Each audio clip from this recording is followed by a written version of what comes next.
Good evening, everyone.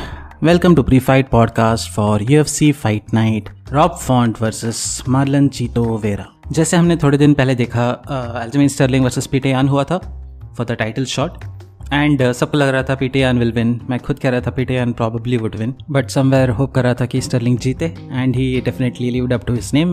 He got the title legitimately this time and that's a great thing. But that also means कि काफ़ी लोग अभी wish करेंगे कि Stirling हारे उसके नेक्स्ट वाले fights. And he has called out TJ Dillashaw, one of the top prospects in the division, जो फॉर्मर चैम्पियन है एंड राइटली सो. इसके बाद अगर कोई टाइटल कंटेंडर बोले, देयर इज़ वन गाय जिनको मैं definitely want to give all the respect, Jose Aldo. काफ़ी लोग उनको बस कॉनर मैकग्रेगर लॉस की वजह से जानते हैं, but just wanted two point out उन्होंने फिर वापस आके फेदरवेट में चैम्पियनशिप जीता एंड देन अभी रिसेंटली उन्होंने बहुत अच्छा रन दिखाया है in bantamweight division. He only lost to Petr Yan, उसके अलावा सारे fights he has won and he has also beat both of the contenders जो इस मेन इवेंट में फाइट करने वाले हैं, Marlon Vera as well as Rob Font. And दोनों उस लॉस के बाद से are planning to bounce back. I think Marlon Vera has bounced back with 2 great wins. Aldo loss के बाद से उन्होंने डेवी ग्रैंड को हराया, फिर लास्ट वाले फाइट में फ्रैंकी एडगर को हराया थर्ड राउंड में आके, which is very impressive. हालांकि रॉब फॉन्ट को ऐसा कोई विन मिला नहीं अभी because his last fight was against Jose ऑल्डो, but उससे पहले he beat a lot of top prospects. उन्होंने कोडी गारब्रांड को हराया था एंड मार्लन मोरायस को हराया था, which was very impressive. And ऑल्डो के लिए like he fought a good fight and he came up short, that's what we can say. अगर मैं जनरली बोलूँ, दोनों ऐसे कंटेंडर्स हैं जिनको थोड़े टाइम पहले तक हम सोच रहे थे they could have fought for the title या been a prospect for the title, अभी भी है and they can always bounce back and get a solid win. I think ये वाला जो फाइट है, अगर आप किसी एक फाइटर का करियर ट्रैक करते होते अब तक, तो आपको लगता है कि this is the defining fight which will move them up in the rankings. दोनों very close borderline पे है in the top 5.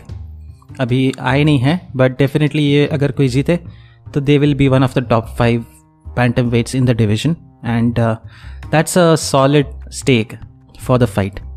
अगर मैं just style की बात करूँ यहाँ पे, Rob Font is a striker in general, Marlon Vera is a grappler in general and it's a striker versus grappler अगर ऐसे देखा जाए तो. But then Rob Font can do great grappling and Marlon Vera ने उनके previous fights बहुत सारे knockout wins ही लिए हैं.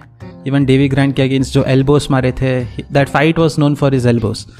तो उन्होंने काफ़ी डाइवर्सिटी दिखाया अपने करियर में. हाउएवर रॉब फॉन्ट के अगेंस्ट मुझे नहीं लगता कि वो स्ट्राइक करेंगे.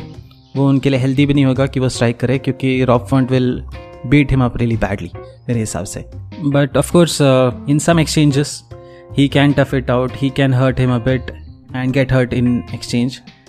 But brutal phone booth fight I can expect for a few minutes in the 5-rounder. यहाँ पे if I have to break down Rob Font का game plan, I think he will try to keep the fight on the stand-up. जितना takedowns attempt हो वो उनको defend करे and initially थोड़ा hurt करे either in the body or legs, leg kick मार के, या just his solid jab मार के अगर वो अपना डोमिनेंस एस्टैब्लिश कर ले first 2 rounds, then later 3 rounds में अगर लेट्स से टेक डाउन हो भी जाता है, he can recover and get a decent round in to win the match. And solid chances wise मुझे लगता है कि उन्हीं का ज़्यादा है जीतने का. But Marlon Vera has surprised with a lot of wins. Frankie Edgar के अगेंस्ट मुझे लग रहा था कि he is losing and then he is surprised with the knockout. Davey Grant के अगेंस्ट बहुत सारे एल्बोस जो हमें देखने को मिला ऑफकोर्स.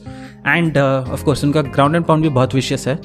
शॉन ओमैली के साथ Sean O'Malley was of course hurt in the leg, but जब ग्राउंड पे गया तो Marlon Vera was also making sure कि he is hurting him really bad on the ground and one of the shots I thought even knocked him out, Sean O'Malley out.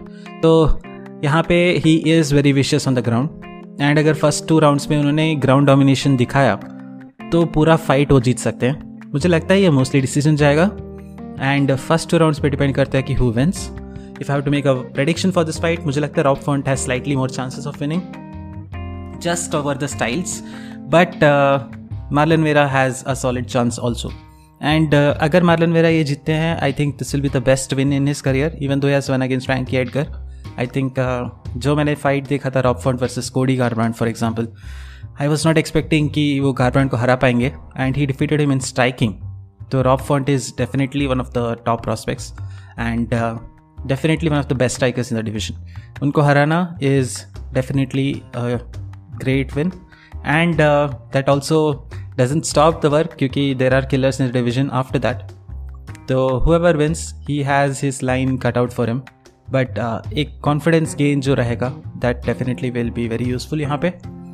And let's look forward to a great event. Definitely watch this fight. मिलते हैं next week for the card which can potentially break my heart. UFC 274, Charles Oliveira versus Justin Gaethje, Rose Namajunas versus Carla Esparza, and Tony Ferguson finally coming back versus Michael Chandler. तब तक के लिए enjoy the fights, take care, bye.